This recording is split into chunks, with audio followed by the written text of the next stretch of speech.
Hello everyone, and welcome to this new wonderful video. First things first, and hope you're staying at home and staying safe, and always masking up each time you go out. That is very, very important. Today we're going to do something different. We're moving away from the analysis of Kalindula into the analysis of some gospel music. And I am very, very excited because this is the music that is currently on the market, and we need to analyze it. We need to, you might be asking, why should we do that? It's important that we get into the mind of the arrangers or the mind of the composer so that we understand the ideas, and then that will help us to appreciate this music. And for those that are teaching music, could use this material probably to teach certain concepts in music. So today we'll be looking at a gospel singer, a Zambian gospel singer by the name of Ephraim, and the song that we'll be looking at is Mulecita Ifipya, from his album Mulecita Ifipya. So the style, we'll start with the style. The style of the song is urban contemporary gospel. Obviously it's not indigenous type of music to Zambia, but it's here, and musicians, gospel musicians, to be specific, are using it, and I mean they are playing this music. So it is a contemporary, urban contemporary gospel, and it has a lot of artists. We have different artists. Started this kind of music started in America, and the word itself was coined. The word contemporary music was coined by a DJ in New York. So in the early 70s and late 70s, this music was detected and became very popular in the 1980s, where we saw a lot of bands. And this is a new sub-genre of gospel music. It's a recent sub-genre of gospel music, and we have different artists that play this music. Fred Hammond, Yolanda Adams, Kirk Franklin, to name a few. Recently we have seen other musicians coming on board, like Tasha Cobbs and Travis Green. So we'll be looking at this song, Mulecita Ifipya. So first, I want you to listen to the song, and then we can talk about it later.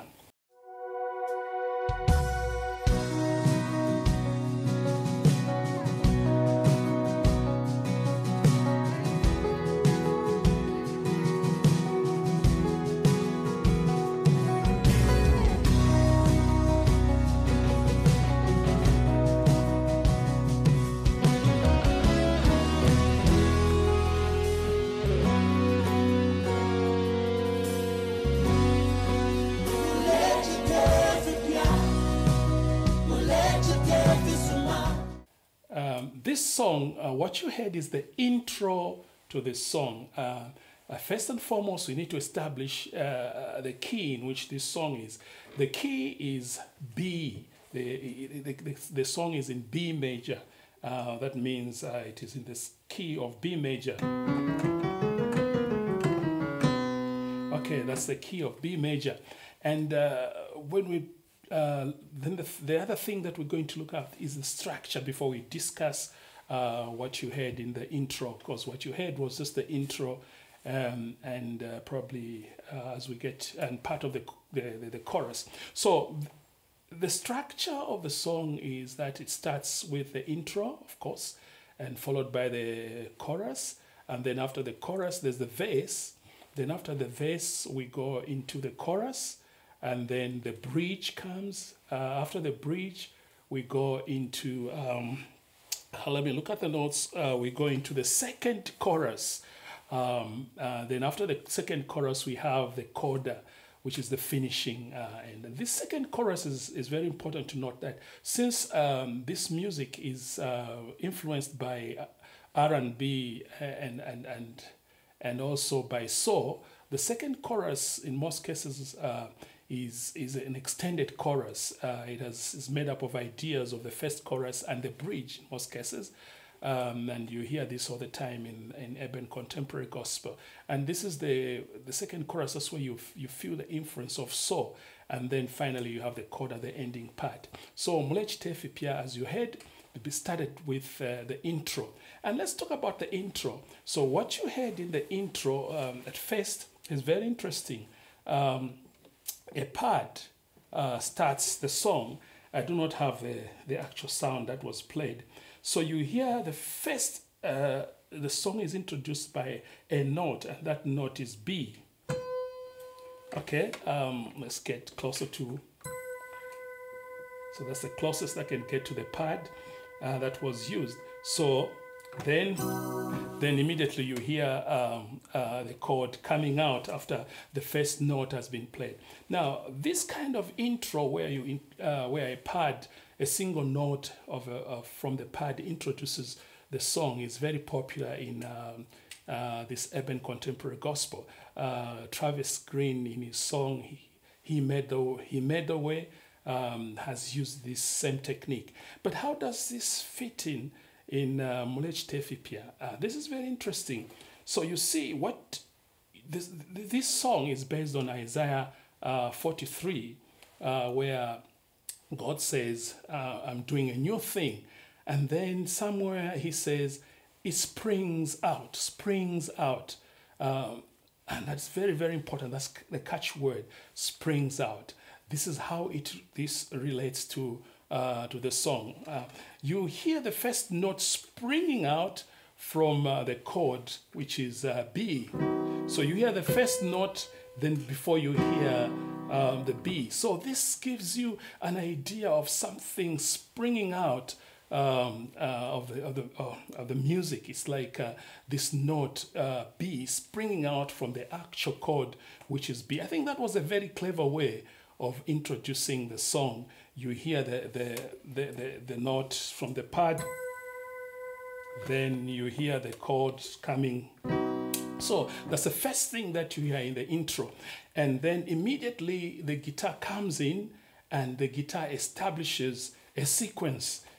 Because this is like a guitar song, the guitar takes over and takes prominence, and what he introduces what he plays in the intro is repeated throughout the song, especially during the chorus. So what you heard is where the guitar plays a sequence of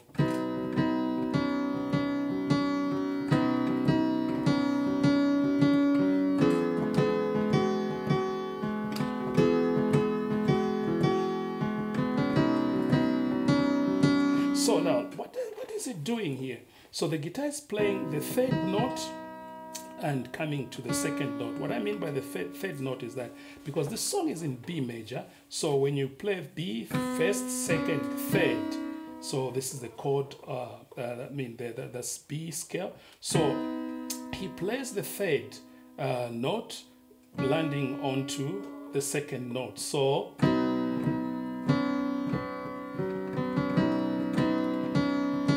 playing the third and landing on the second note, creating a B, which we call B added second.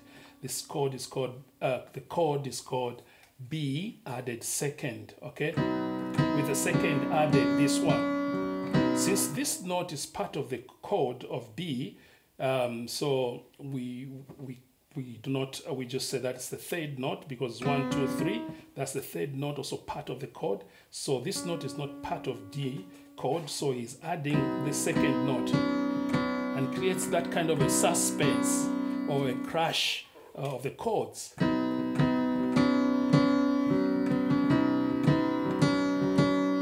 Okay, that's good. And then he goes to the dominant chord, which is E major, dominant chord belt on the 5th degree of the scale, 1, 2, 3. It goes to the 4th, not the dominant, but it goes to the subdominant, 1, 2, 3, 4. He goes to the subdominant, which is the 4th chord, and again there he does the same sequence.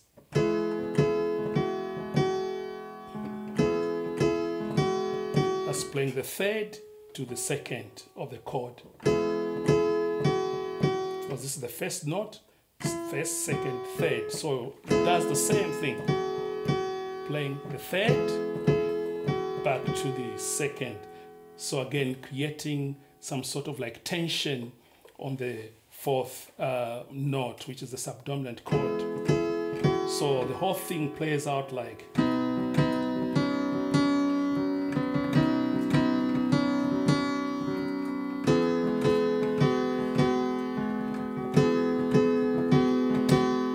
So you hear this throughout the song as the guitar plays that.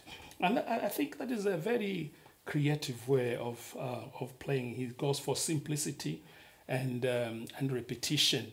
Also very common in urban gospel, where you have simplicity and the use of added second, so that you create that kind of tension, okay, in the music, as part of music for creating tension. So the other thing that you notice is that there's something missing as the intro starts, after the pad, all the instruments go in. There's something missing, and if you hear very carefully, you find that there's a bass. The bass guitar, that it does not come in up until the fifth bar, because this plays for 4 bars, or for almost let me say 6 bars.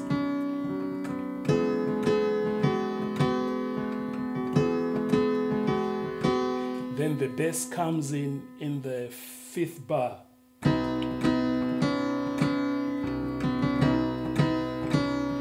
Okay, so why did the arranger do that, where the drum just takes over and then creates that kind of something missing? And I want to believe, again, you can link that to the verse where it says, do you perceive it? It's like asking you to listen and drawing your attention so that you can perceive this new note that sprang out from this chord and created this chord progression supported by the chord progression that now you are hearing.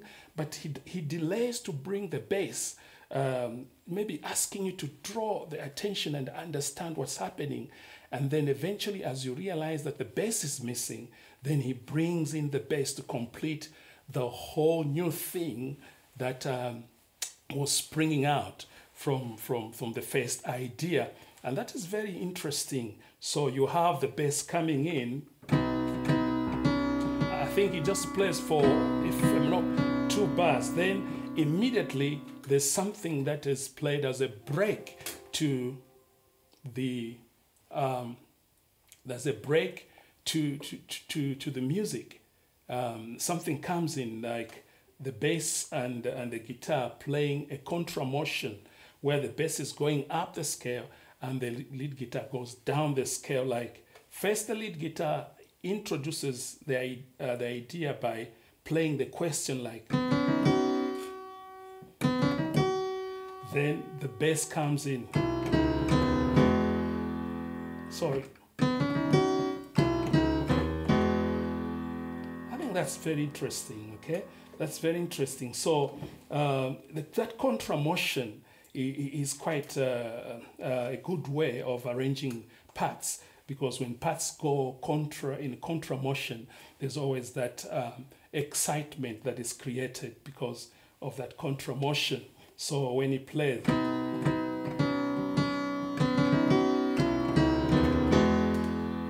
so that's what the bass does, and the guitar,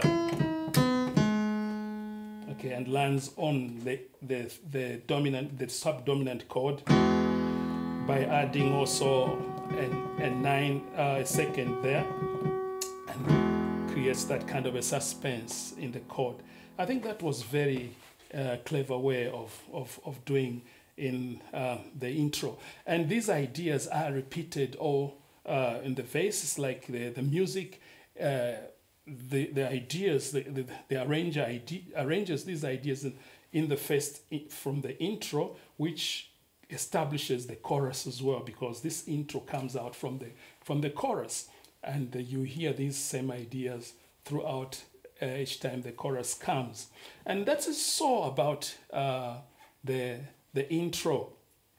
Then the other thing that you hear is the chorus coming in immediately after playing that contra motion. Then that's a B, which is F sharp, sus, we call it that as a suspended chord. Suspended in the sense that it's wanting to resolve the note, the chord wanting to resolve, like that's a suspense. I create a suspense wanting to resolve to this note, okay? So that F sharp major sus 4. That's what we call it in music. So it's suspended chord. So resolving. So it's then repeating that just to establish the sequence, so that the arranger tells you that something is coming. You need to pay attention. So as he plays that sus chord, which is F sharp sus 4 or suspended chord, telling you that something is coming, and what comes is, of course, okay, that's what comes, the chorus, and you hear the chorus coming with the voices supporting the main chorus. This is also a very clever way of introducing the chorus to you, so that he gives you that the chorus first, so that you get the idea of the chorus, so that when it comes, it's something that you can sing and sing over and over, a catchy chorus, something that you can remember, something you can sing along to. That is very important. But the only thing that probably some arrangers would point out is probably the use of the whole choir coming in full force to sing the chorus. I'm not saying that it's not a very good arrangement, but it could be made better if only one voice introduced the chorus, because you want to start building up the song as it gets closer to the climax. So you don't just bring that climax immediately, you delay the climax. And if you listen to most arrangers, they would want to introduce first one voice and build up probably in the second chorus, or the second chorus after the verse. That means when the verse comes, that's when you introduce other voices, so that gives the song a forward movement, other than coming again to repeat what the listener heard in the chorus, and again you come and repeat in the same thing. So that creates some kind of, like, the music is not moving forward. So for it to move forward, first introduce one voice singing the chorus, then you go to the verse, then the second chorus, the other voices coming. That creates the forward movement in the music.